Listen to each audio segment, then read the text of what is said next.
দিনের আলোতে মাদক গ্রহণের এ চিত্র নওগাঁ শহরের ছোট যমুনা নদীর বাঁধে উঠতি বয়সের তরুণদের ফেন্সিডিল, ইয়াবা, প্যাথেডিন ও শরীরে মাদক গ্রহণের প্রতিযোগিতা চলে এখানে।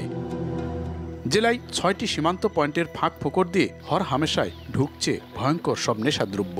মাদক কারবারিরা তরুণ প্রজন্মকে টার্গেট করে তাদের এই কারবার ছড়িয়ে দিচ্ছে। শহরের চিপাগলি, নদীর বাঁধ আর ঝোপঝাড় হয়ে উঠেছে মাদক কারবারের নিরাপদ আস্তানা। সমাজ বিরোধী এই মাদক বাণিজ্যে দ্রুত ফুলে ফেঁপে ওঠা কারবারিদের আইনের আওতায় আনার দাবি বিশিষ্টজনদের। নদীর ধারে ঝোপঝাড়ে এরা বসে থেকে গাঁজা, তারপরে আপনার ইয়াবা, ফেন্সিডিল এগুলো সেবন করে থাকে ওপেনলি। তারা এই জায়গাগুলোকে আর কি নিরাপদ মনে করে। মাদক বিক্রেতারা কোটি কোটি টাকার সম্পদ কিনেছে বিগত 10 বছরে।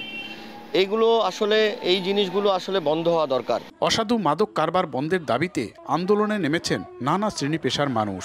এখানকার মাদকের যে ডিডি আছে তারা মাসোয়ারা খায়, মাসোয়ারা খাওয়ার মধ্য দিয়ে এই মাদক ব্যবসায়ীদেরকে তারা লালিত পালিত করছে।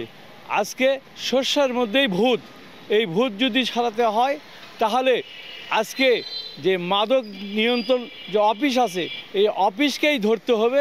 অল্প পুঁজিতে অধিক লাভের আশায় জেলার অনেকেই মাদক কারবারে বিনিয়োগ করছেন। অসাধু এই কারবার নিয়ন্ত্রণে শক্ত অবস্থানের কথা জানায় প্রশাসন। জিরো টলারেন্স নীতি আমরা মেনে চলেছি। আমাদের উদ্বোধন কর্তৃপক্ষ সেরকম নির্দেশনা দিয়েছেন। মাদক নির্মূল না হওয়া পর্যন্ত আমাদের এই অভিযান অব্যাহত থাকবে। নওগাঁ শহরে যদি আপনি ধরেন, এখানে সবথেকে বেশি মাদক ব্যবহৃত হয় বুফ্রেন অরফাইন ইনজেকশন। এদের কয়েকটা সিন্ডিকেট আছে, সব সিন্ডিকেটগুলোকে আমরা ধরেছি। যেমন এখানে যিনি সবথেকে বেশি মাদকের ব্যবসা করে, ওকেই আমি আসার পরে 5 থেকে 6 বার গ্রেপ্তার করেছি। তাকে মামলা হচ্ছে, এই কাজগুলো চলমান আছে।